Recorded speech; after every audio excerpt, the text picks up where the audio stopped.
ঠিক আছে, আমরা যেমন বলেছে তো বলি ওর ফটকুয়াটাই গাড়ি দেওয়া দরকার আছে, কারণ গাড়িতে সবাই ডরায়। ইয়ার কাছে আছে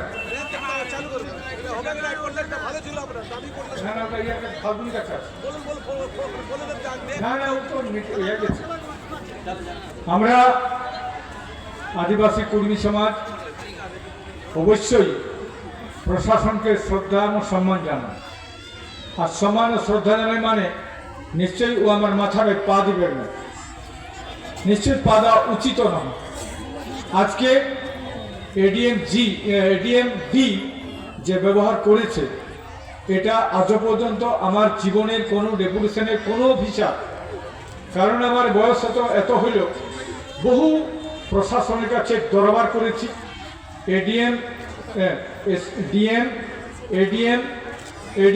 দুটো থাকে, আমরা আরও ওখানে এসপির সঙ্গে করেছি, অ্যাডিশনাল এসপির সঙ্গে করেছি, আমরা এখানে ডিএসপি ডিএনটি ডিএসপি এদের কাছে করেছি, মুখ্যমন্ত্রীর সঙ্গে বসেছি, আমরা আরও বড় বড় সিএসের সঙ্গে বসেছি, বড় বড় অফিসারদের সঙ্গে বসেছি।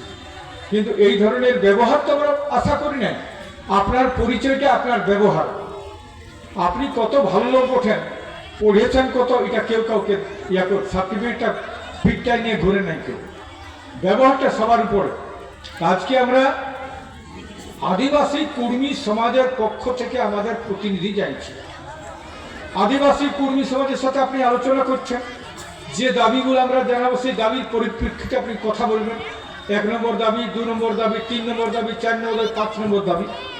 আমাদের মূল দাবি হচ্ছে যে আমাদের যে পরব, এই টুসু পরবে আমরা সবাই জানি দোকানদারি বন্ধ হয়ে যায়, মনসা পূজায় দোকান বন্ধ হয়ে যায়, কোনো কর্মচারী থাকে না, অঘোষিত বন্ধ পালন করে দোকানদাররা, নাই বাবা কেন সব ছুটি নিয়েছে।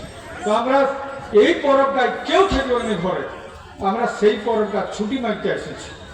ঠিক আছে, আপনি পাঠান, কতবার পাঠাবেন, কতবার আমাদের কাছে দরবার করেছেন দেখবো আমরা, তারপর তো লড়াই হবে কি? লড়াই বিনা লড়াই হয় নাই, রাস্তা না টেকলে এরা করে না। আমরা দেখেছি করম পরবটা করলেও কখন, যখন রাস্তা টেকলি।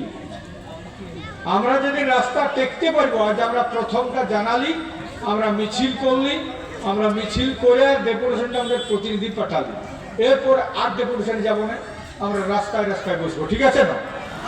প্রত্যেকটা ব্লকে প্রত্যেকটা দিকে আমাদের কর্মীরা আছে, আর কর্মীদের শুধু মনে রাখবেন, এখানে রাজওয়ার, বাউরি, ঘাটওয়াল, সাঁওতাল, মুন্ডা ও কুমহার, কামার, তেলি, তাঁতি, জলা সবাই কিন্তু পরবটা মানে না। তো সেই পরবটা ছুটি বলেছি, আমরা অন্য কোনো বলি নাই। তো এই ছুটিটার জন্য আজকে দাবি জানাতে এসেছি, কিন্তু দাবি জানা যায় এইরকম ভাবে ভৎসনা খাইতে হবে, এটা থেকেও আশা করে নাই, আর কেউ প্রত্যাশা করে নাই। কিন্তু আমি তাদের কাছে সেটার জন্য অনুরোধ করছি, আমি তাকে পাঠাইলাম, গেটে যাই ঝামেলা করলাম, ইমিডিয়েট ব্যবস্থা করো, ওইটা করে ওদেরকে ঢুকাই, আর আমি এসেছি। এখন কথা হচ্ছে আমাদের আলোচনা চলুক, এর মাঝে আমাদের এককভাবে মানে